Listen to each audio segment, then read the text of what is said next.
Fidelity's Sonic Pad has honestly been pretty great. I'm pretty fond of this little gadget. Maybe it's just that I went in not expecting much. I didn't have my hopes high. I just thought it sounded cool. But it has been really amazing. It feels like it has streamlined everything. And I could definitely recommend this as a buy. I think my only complaint was that originally, when I first got it, to get Clipper up and running, I had to do it the traditional way.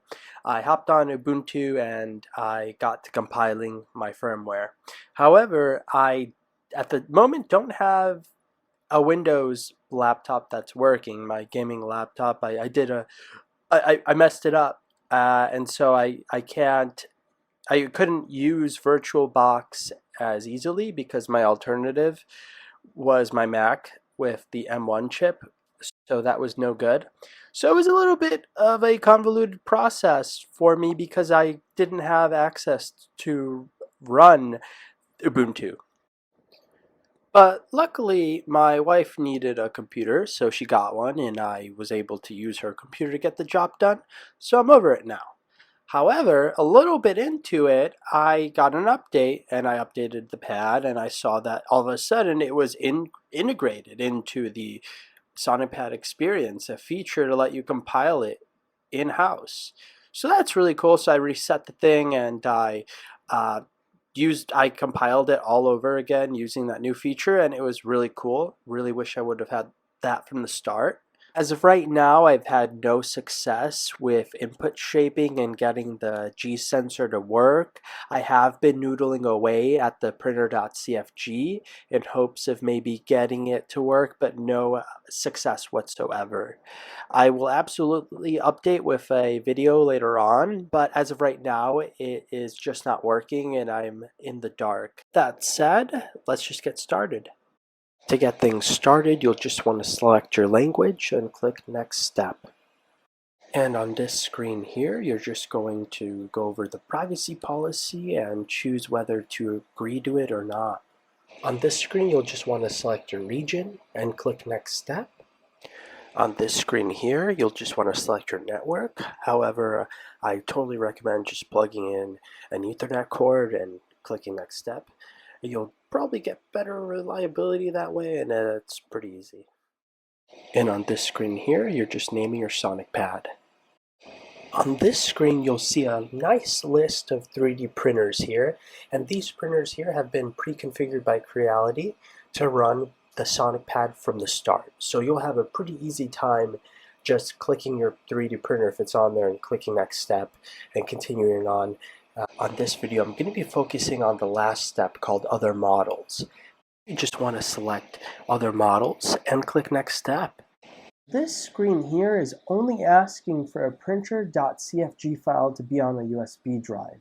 You might be wondering what a Printer.cfg file is. All it is, and you can actually maybe figure that out by the name, it's just a file that says this is what my 3D printer is. You can use your own Printer.cfg file if you have one. If not, you can use mine, which I have attached below in the description. But you'll definitely want to click Get Hardware Serial ID. Click Get. You'll write this info down. You're going to use it to change the Printer.cfg. You'll be searching for the MCU on the Printer.cfg file, and I'll show you. This is my Printer.cfg file, which I have made available and is in the description below. Feel free to take it and use it. Hopefully you don't have to change too much and you can hit the ground running. However, you will want to change the MCU serial value. What you want to do is search MCU, and below it should be serial, colon, and then the value. What you want to do is replace everything from USB to after with your value, and it should look like this. Then you'll save it, put it on a USB, insert it onto the Sonic Pad, and you're good to go. However, after getting the Sonic Pad running and you notice that you're not able to do a print because of the printer not being correct, as in the the dimensions of the bed, your BL Touch isn't working properly, you'll want to go back to the Printer.cfg file and make some adjustments. Some areas of focus should be the stepper X, like position end stop, position minimum, position max, and likewise for the stepper Y section here. Same areas of focus there. And also be aware of the stepper Z section here, as well as the extruder section here and the BL Touch section here, like your XYZ offsets, and the bed mesh section here, as well as the Safe Z Home. If you have your motherboard information as well as extruder information ready to go, you'll have a pretty easy time here for most of these values. I will be making another video on the Printer.cfg file, a video dedicated to getting the Printer.cfg file customized to your 3D printer so that you can get great prints.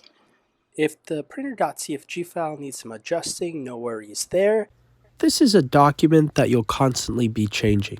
You'll be able to edit this through the main sale platform, which you can access by looking up your SonicPad's IP address. I did so by finding the SonicPad on my router. You can absolutely control the printer through the SonicPad, but you are able to operate the printer through this localhost website. It'll allow you to control the printer, upload files, print from there. It's another way to control your printer and view its performance and make edits. On there, you'll find documents that are stored on the SonicPad, and you'll find one named Printer.cfg. You'll be able to edit that file really easily, as well as save the document and restart Clipper.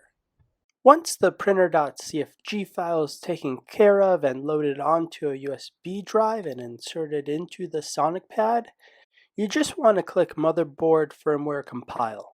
And on this screen, Creality has built into the SonicPad what you would usually use Ubuntu for to allow you to compile the firmware necessary to flash your 3D printer to allow you to run Clipper. And I think they've done a pretty good job here. It's pretty straightforward. More than likely, you'll be leaving MCU frame alone as STM32, but if by any chance Atmega is yours, then select that one. As for processor model, you'll want to look up your motherboard and find out what processor model you're running. Mine happens to be STM32F103 for the SKR Mini E3v2.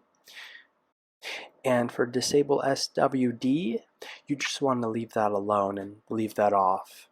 As for bootloader offset, I'll select 28 kilobytes there. I'll leave clock reference alone. I'll leave communication interface alone, and I'll leave the rest alone. It's pretty straightforward. Now the only important part left is to select the pins, which for me happens to be exclamation mark PA14. Now this will vary depending on the motherboard that you happen to have. But as for the SKR Mini E3v2, this happens to be the value necessary here. And typically I would say to enable additional low-level configuration options, but in this case it does not let me proceed with that. So I will just export, click OK there to get that exported onto the USB stick. You just want to make sure that it's inserted into your SonicPad. All that's left to do is you want to get that file off the USB drive and onto a micro SD card. The file should be named something like .bin, and you want to rename the .bin file to firmware.bin file. And you want to get that onto a micro SD card. Then you want to insert that micro SD card onto your 3D printer. While the 3D printer's off, you want to make sure no USB cables are connected to the printer and that it is off completely. Then once the printer turns on, allow it a moment to flash the 3D printer. After maybe a minute or so, you can turn off the printer, turn it back on, and it should be flashed and ready to go. Now that you've successfully flashed your 3D printer and loaded the Printer.cfg file onto a thumb drive and inserted that into the Sonic Pad, all you have to do is go to the Printer.cfg screen and click Next. Then it will say the Printer.cfg file is detected. Is the file loaded? All you want to do now is click Loaded. Then it will say, please ensure that the printer firmware is flashed and connected to the machine before loading. All that means is what you've already done, which is flash the printer, as well as to have the printer connected to the Sonic Pad with the USB cable that it came with. So you'll just want to click OK there and then click OK again. And then here it will say the firmware has been flashed successfully. And what happens here might vary for you. I feel like my experience here was a little bit buggy, but it's probably because I hit restart too many times. My bad. But at this point, your printer should be flashed, your Sonic Pad should be ready to go. It's just going to take a bit for it to get itself ready. And hopefully after flashing, you should see this screen. You'll then just want to click Start Self-Test, click Next Step. You'll just be clicking Next Step for a bit there. And next, it'll just ask you to calibrate the Z offset. And you should be good to go. After this, it'll just be calibrating the printer to get a good print. And until then, thank you so much for watching. I hope this helps. If you have any questions, feel free to comment below. Let me know. I'll try and help out the best I can. I think the Sonic Pad is pretty awesome, and I plan on making more videos on it. And I think what Creality is doing here is pretty special. And it is definitely making getting Clipper up and running a much easier time. Hopefully I have helped you out. Stick around, I'll be making more videos. Thanks for watching.